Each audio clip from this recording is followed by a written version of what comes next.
Hi everyone, happy Mother's Day. It is May 10th, 2020. I am in my home today. As you see, I have stepped up probably 300 plants today. I only have one more plant of tomatoes to step up, and I think I'll be done with the stepping up process for my 2020 season. Done a lot of stepping up. But today I wanted to show you kind of a little cost-effective way to do something, and I'm just sharing it with you because I thought it was a clever little idea. I wanted some flowers in my garden this year. I've never grown flowers. I only have perennials in the ground that come back every year, like your hostas, and my sister gave me a couple things that bloom every year. And this is their second season coming back after transplanting last year. So I know this year they're going to be even better than last year, because last year I thought they were impressive. I'm not too educated on plants and flowering plants. I'm more educated on vegetable growing, but I wanted to combine the two because I listened to Jessica on Roots and Refuge Farm, and she definitely says make sure you're growing a garden that you are proud of and that you want to sit in and that you enjoy being in. Something along of production and fruitfulness as well as beauty. And I did love my vegetable garden last year. It wasn't very pretty because I didn't have any flowers. So this year I'm going to plant flowers. So I wanted to share with you something that I am going to do this year with some flowers. And I'm glad I just thought about this because I got ready to do this video and it made me think to make a video for you. So I have, acquired some trays, some seed trays that have holes in them like this. And they're pretty sturdy and they're squares. These aren't like your standard 10 by 20s. These may be like 10 by 15s maybe. I don't know. They're little, they hold 4 6-cell trays. And I got these from my partner because I think he either bought these or got these donated to him. But they are not watertight. They're not waterproof. And I like a drip tray, so to speak, when it comes to planting anything. So something clever I came up with is I had extra plastic around my house. And I took one of the trays, layered it with the plastic in the tray, cut it just to be perfectly, it goes up the walls on all sides of the tray. And then at Goodwill, I bought these rocks, these decorative rocks. You can use marbles or something like that for like 99 cents. I'm going to stick a couple of these rocks in the bottom that kind of lift the tray up out of the outside tray. It'll lift it up just a bit so that there's some proper drainage, because you don't want to flood out anything that you're planting. So I have the plastic down, the rocks down, and now I'm going to stick my tray back in here, and then I'm going to fill it with some soil.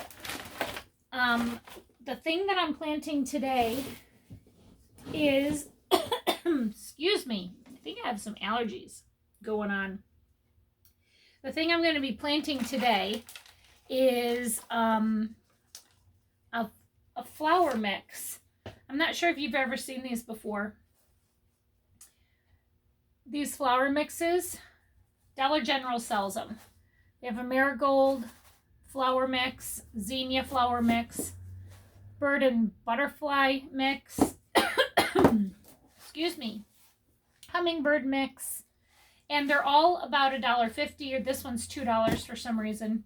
But last season at Goodwill, I think they kind of went into partners, or they purchased off all of the leftovers from Dollar General. But I got these boxes last year for 50 cents. So I'm going to be using this box flower mix, and it says it covers 100 square feet. I'm not sure how they measure that, because in these boxes there's a lot of like a vermiculite type of material. It's almost like the core of a corn on the cob pulverized into little bits and pieces. Like these boxes weigh close to nothing. So there's some seeds in there, and then that core mix to kind of use as a filler.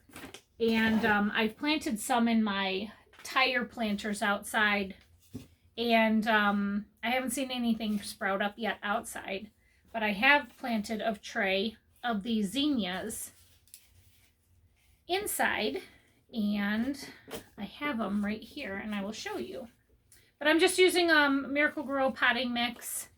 You can use even your seed start tray seed mix, which is peat, moss, vermiculite, and perlite. You can use that. I just have this open, and I just want to get these started because I'm going to have a plant sale, and I want to make sure that I have a bunch of these because zinnias are beautiful. I'm not sure the variety of these zinnias that are in here. It says semi-dwarf Pumila mix colors seed zinnia mix. Don't know what any of that means. Like I said, I am not a flower person, but I will definitely take notes because last year these zinnias that I purchased for 50 cents at Goodwill, they're selling again this year the same exact mix. So I think it's pretty traditional that that's something that is a staple that they carry. So I just put the potting mix in there, probably about an inch deep. But look at these. I planted these. I told you it was Mother's Day today. It's May 10th. I planted this zinnia box mix on April 23rd. So do the math because I suck at math. So April 23rd, I sprinkled that box mix into this tray, and look, I have zinnias. I have a lot of zinnias. And again, I did a 2-tray system. One's a drip tray, one's a catch tray. But these are the zinnia mix out of this orange box that I planted in that tray. So that was from April 23rd, and today is May 10th. So I'm going to do it again in this box. I have some left in this box, but there's not a lot in here. But look how light and fluffy this is.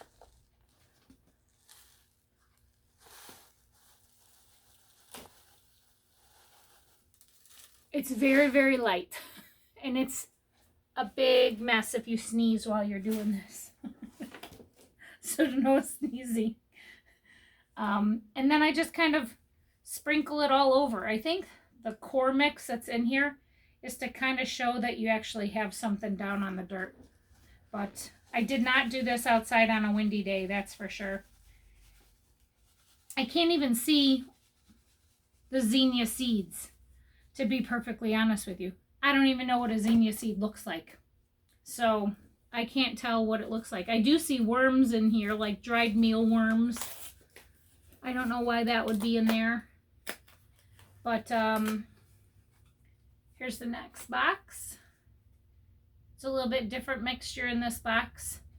I guess from season to season, they probably use something different. This almost looks like sand, but it is so light.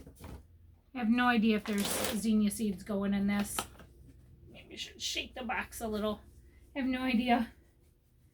But I planted just enough to cover the dirt. That's what I did on this other tray that has had success. And then I'll save that box for later. And then I'll just take this and I'll water it. And do I have a water can? Yes. I'm the queen of gadgets and saving money and saving time.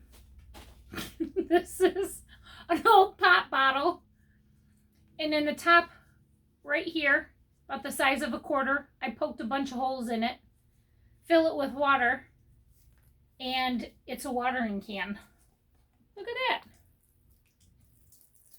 that. And the reason I did this is because to water seedlings, you can't use a watering can. it comes out so fast and it displaces all your seeds. So I needed to find something that I can spray and that it would work okay. Like this is working just fine. I've used it all season. As you can see how beat up it is. There's some dirt in this water because I have a big tub, an 18-gallon tub under my table here, and I use a cup to scoop out some of that water, and there's always dirt on the cup, so there's sediment in this bottle. It's clogging up the holes. So I'm just saturating these seeds, and I'll date it. But they sprout pretty quick. I'm excited to see what my ones outside look like. I did the ones inside under a grow light, and they came out okay. So from April 23rd to May 10th, these are about 2 inches tall. There's some in here that are pretty big, as you can see. Some of these are bigger than the others. I don't know if it's because it's a different variety or if it's just because they're a little bit bigger. But they're all about the same height. They're all about 2 inches tall. And I'm excited to see what they turn into because I don't even know where I'm going to plant them. But I'll cluster plant them. I'll cut it like a cake, dig a hole in the ground, and stick a little cluster of the zinnias. Because I've never grown zinnias. I don't know what they look like. I don't know if that's going to give me one flower. I don't know if that one sprout is going to give me 25 flowers. I don't know if it's going to, if I cut the flower, if it's going to split off and give me more flowers. I'm new to this, but I wanted to make a video to show you. So when I do have these flower, I'll make another video. And maybe I'll include what this tray looks like because I'm planting it today. So I'm going to make a couple videos today. It's Mother's Day, and I'm just diving into my garden stuff today. And so I wanted to share with you this little project I have going on. And I'll make a cooking video later because I'm going to make smashed rutabaga. Never did that before. Heard that recipe online last night. I'm going to pair it with a steak and some steamed green beans. But that's all I got for you today on the planting of the zinnias. Again, these are from Dollar General. Normally about $1.50 to $2. Or if you can find them at Goodwill, you can get them for 50 cents. And they still grow. So wanted to share this with you and how I repurposed these trays and the little balls that I buy from, or the marbles and rocks that I get for under here. And if you want to go outside and grab some rocks out of the garden, I'm sure that'll work too. So this is just a little project I wanted to share with you. I hope you have a fantastic day. Thank you for hanging out with me. And God bless you all. And have a fantastic rest of your Mother's Day. See you next time.